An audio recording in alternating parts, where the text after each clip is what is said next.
"Step aside, ma'am. This area is reserved for hotel guests." Celeste Adeyemi didn't flinch. She'd heard that tone before, the clipped, overly patient voice that people use when they've already decided who you are before you open your mouth. She adjusted the strap of her canvas tote, the one her daughter had painted sunflowers on 3 summers ago, and looked at the young man in the navy blazer blocking the entrance to the Harrington Grand's private lounge. "I am a hotel guest," she said. He smiled. It didn't reach his eyes. "Ma'am, this lounge is exclusive to guests in our premier collection suites. I'd be happy to direct you to the main lobby café." Celeste was wearing a gray linen shirt. Her hair was natural, pulled back with a simple clip. She had no luggage because her assistant had already handled it. She looked, by every visible measure, like someone who had taken a wrong turn. She said nothing. She reached into her tote, not for her key card. She knew better than to play that game, but for her glasses. She put them on, looked at him steadily, and said, "Your name tag says Brett. Brett, could you please get your manager?" Brett didn't move immediately. He glanced at his colleague near the desk, some wordless negotiation passing between them. Then he said, "Of course," in a voice that still didn't quite believe her. What Brett did not know, what no one in that lobby had any reason to know, was that Celeste Adeyemi was not a guest at the Harrington Grand. She owned it. Let's go back to the beginning, because this story only makes sense if you understand what it took to get here. Celeste grew up in Scarborough, Ontario, in a narrow house on a street where the gutters never drained properly, and the winters came in like something personal. Her mother worked 2 jobs. Her father had a knack for disappearing at inconvenient times. There was never quite enough of anything, not money, not space, not patience, but there was always her mother's voice at the dinner table saying, "We are going to be fine," in a tone that made it true by sheer force of will. Celeste put herself through Ryerson on student loans and part-time shifts at a hotel on King Street. Not the kind of hotel she would eventually own, but the kind where the carpets were patterned specifically to hide stains, and the ice machine down the hall rattled through the walls at 2 in the morning. She started in housekeeping. She moved to front desk. She watched how everything worked, not just the guest-facing performance of it, but the machinery underneath. Who got comped and why? Which vendors were cheating on linen counts? How the general manager spoke to staff when no guests were watching. She learned that there were 2 hotels happening simultaneously at all times, the one guests experienced and the one employees lived in. She never forgot the second one. By 32, she was managing her first property. By 38, she'd bought a controlling stake in a boutique chain that was hemorrhaging money and turned it into something people wanted to write travel pieces about. By 44, she had quietly, methodically, without a single press release announcing her arrival, become one of the most significant players in Canadian hospitality. She didn't do interviews. She didn't have a verified social media account. Her name appeared in industry publications, but not in the kind of media that would make a 24-year-old front desk supervisor recognize her face. This, it turned out, was a problem she kept running into. The Harrington Grand was the newest acquisition. She'd closed the deal 6 weeks ago. She'd flown in from Calgary specifically to do a walkthrough, the kind she did alone, unannounced in civilian clothes, because she found you learned more in an hour as an anonymous guest than in a week of scheduled inspections. Her team knew this. The hotel's outgoing management did not. She had been in the building for 40 minutes. She'd already noted 3 things in the mental file she kept: a check-in agent who didn't make eye contact, a concierge who was visibly on his phone when a couple with luggage approached, and a cluster of housekeeping carts blocking the elevator bank on the 4th floor in a way that would have been resolved in 30 seconds if anyone had been paying attention. The lounge was the 4th thing. Brett returned with a woman who introduced herself as Simone, the assistant manager on duty. Simone was perhaps 30, efficient-looking, with the practiced calm of someone who had handled difficult situations before and was currently categorizing this as one of them. "Good afternoon," Simone said warmly but carefully. "I understand there's some confusion about lounge access." "There's no confusion on my end," Celeste said pleasantly. Simone's expression didn't change, but something behind it recalibrated. "Can I ask if you have your room key with you? We can certainly verify your suite assignment." Celeste looked at her for a moment, not with anger, with the particular patience of someone who has made a decision about how this conversation is going to end and is in no hurry. "Simone," she said, "I'm not staying in a suite here. I have an office on the 14th floor. My name is Celeste Adeyemi. I'd suggest you call whoever you report to and have them come down." Simone's professional calm held for exactly 2 more seconds. Then her eyes did the thing, the flicker of something, and she said, "I'm sorry, could you repeat your name?" "Adeyemi. Would you like me to spell it?" There was a pause. Brett, who was still hovering at the edge of the conversation like someone hoping it would resolve itself without him, suddenly became very interested in the carpet. "One moment," Simone said, and turned away with her earpiece to her mouth. Celeste waited. She looked around the lounge. The lighting was too cool. She'd fix that. There was a floral arrangement near the entrance that had gone about 2 days past its prime, the edges of the white roses browning in that precise way that said no one had checked. A man in a suit near the window was on a call, not looking up. A couple near the bar was speaking quietly, their luggage tagged with Air Canada stickers. Everything looked right and wasn't quite. The general manager arrived in 4 minutes. His name was Patrick Howe, and he was a man who had spent 20 years developing a very reliable instinct for reading rooms, an instinct that now informed him, as he came through the lounge door at a pace slightly faster than walking, that something had gone badly wrong. He saw Celeste standing near the entrance with the canvas tote and the linen shirt and the expression of someone who was entirely comfortable being exactly where she was. And he understood in the way that gut-level understanding works. Immediately, before any specific piece of information had confirmed it, that the woman in front of him was not a difficult guest. She was his boss. "Mrs. Adeyemi," he said. The color in his face had made a decision to leave. "Patrick." She said his name the way you'd say it if you'd read someone's file, which she had. "Let's find a room." Patrick Howe had been general manager of the Harrington Grand for 11 years.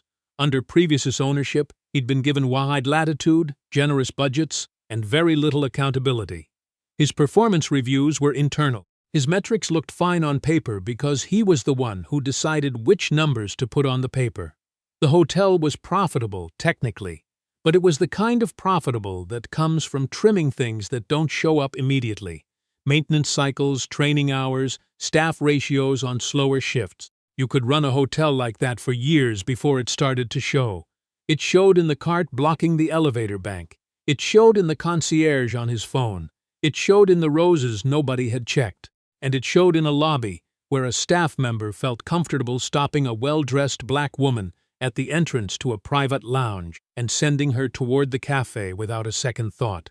They sat across from each other in a small conference room off the mezzanine. Simone was there. Brett was not. Celeste had not asked for him, which somehow felt worse than if she had. "I want to understand something," Celeste said. She had a notepad in front of her, which she didn't write in. She'd found over the years that a blank notepad on a table made people nervous in exactly the right way. "When Brett asked me to step aside this afternoon, what protocol was he following?" Patrick cleared his throat. "Our Premier Lounge policy requires verification of suite access. Does that policy require guests to be stopped before they enter the lounge, or does it require verification if there's a specific reason to doubt access?" A pause. "The policy," Patrick said carefully, "allows staff to verify access at their discretion." "At their discretion," Celeste repeated. "And in your experience here, Patrick, how often does that discretion result in someone being turned away?" He didn't answer. He was experienced enough to know there was no good answer. "I pulled the incident logs this morning," Celeste said. This was true. She had her assistant pull them the night before and had read them on the flight. Over the past 18 months, there were 14 documented incidents in this lounge involving guests being stopped or questioned at the entrance. "I'd like you to look at those 14 names and tell me if you see a pattern." She slid a single sheet of paper across the table. Patrick looked at it. His jaw tightened slightly. "I'm not suggesting," Celeste said quietly, "that your staff are consciously making these decisions. I'm saying the outcome is the same regardless of the intention behind it.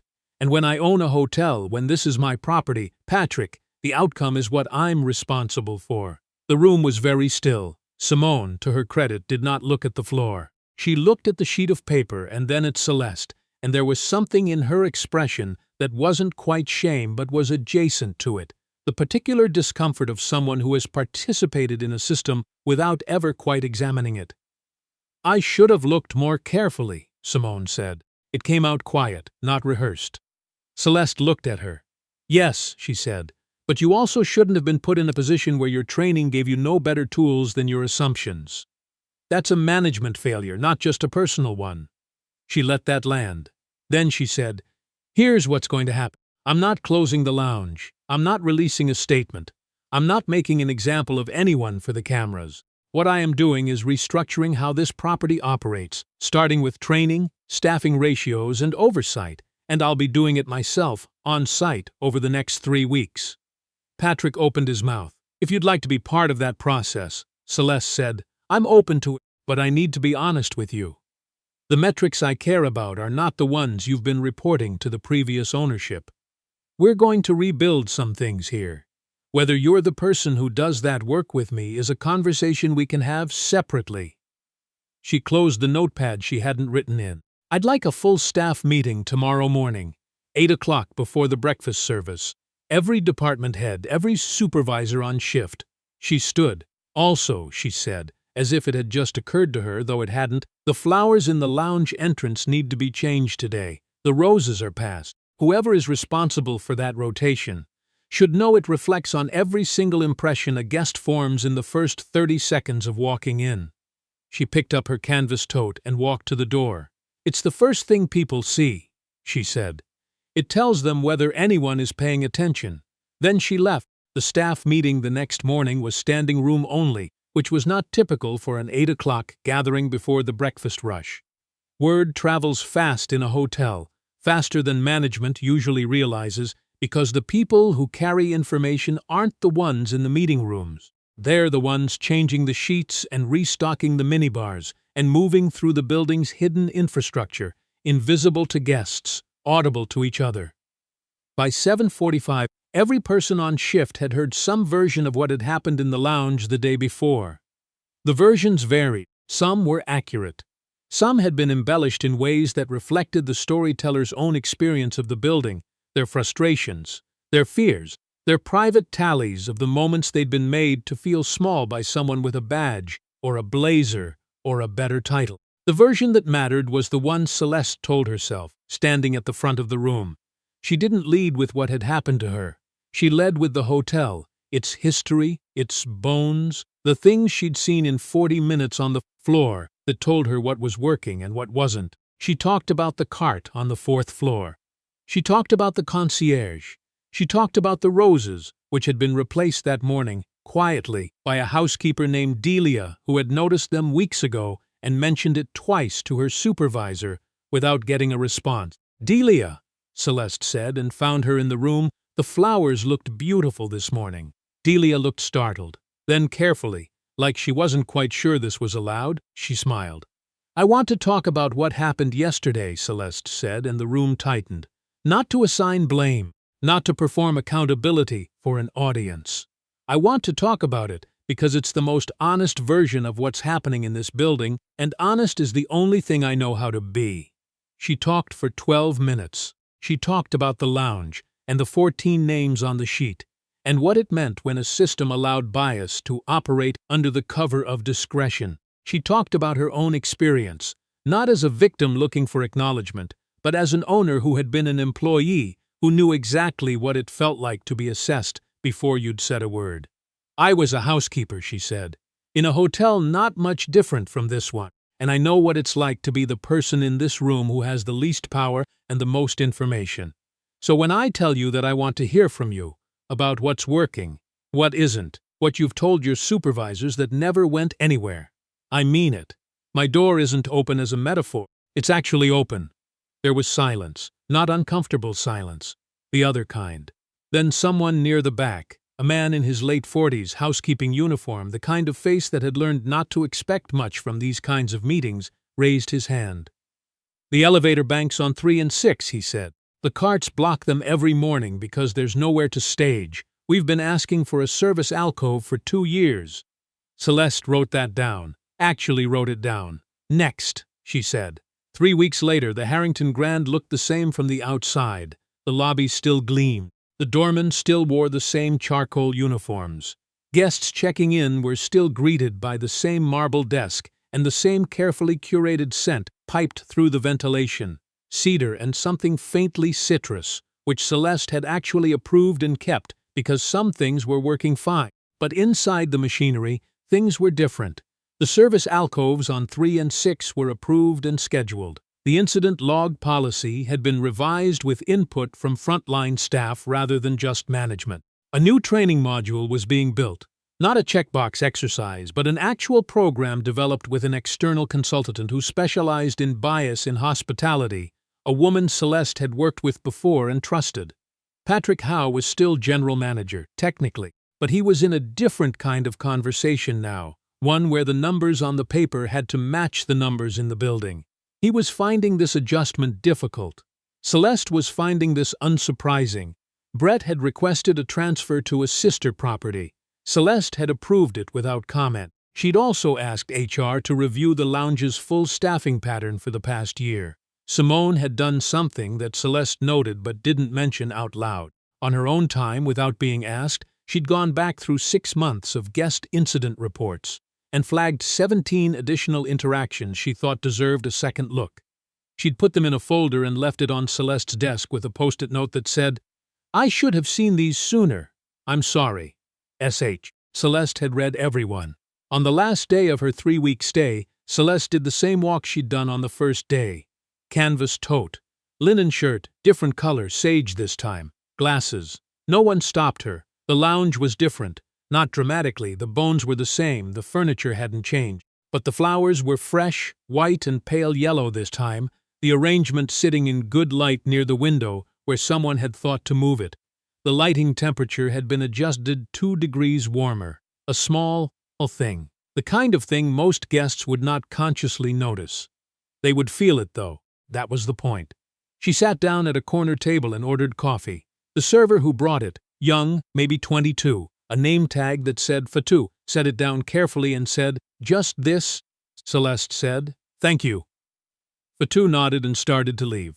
"Fatou," Celeste said. She turned. "You're doing great work," Celeste said. Simple, direct, no performance in it. Fatou looked at her for a beat. "Thank you," she said, and meant it. Celeste sat with her coffee. Through the lounge window, the street outside was doing its ordinary business. Cabs, pedestrians, a delivery truck trying to make a left turn into an argument with a cyclist. Toronto in October, gray sky, the particular quality of light that meant rain by afternoon. She thought about a lot of things. She thought about the 14 names on that sheet, and all the names that hadn't been documented, and all the moments that don't get logged because the person on the receiving end has learned not to expect a log to help them. She thought about her mother saying, "We are going to be fine," across a table where there wasn't quite enough, and how that sentence had been a kind of engine, running quietly underneath everything she'd ever built.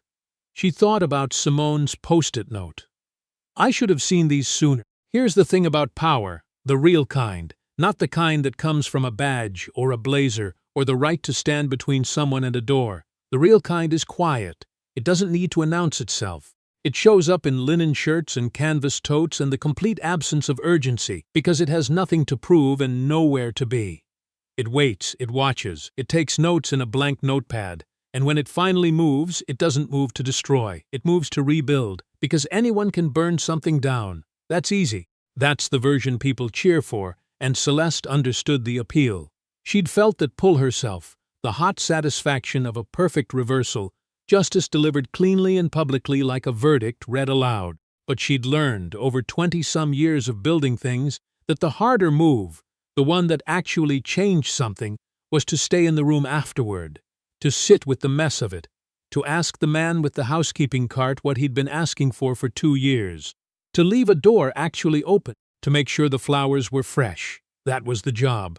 Not the acquisition, not the power reversal, not the moment Patrick Howe's face lost its color. Those were just the moments that made people pay attention.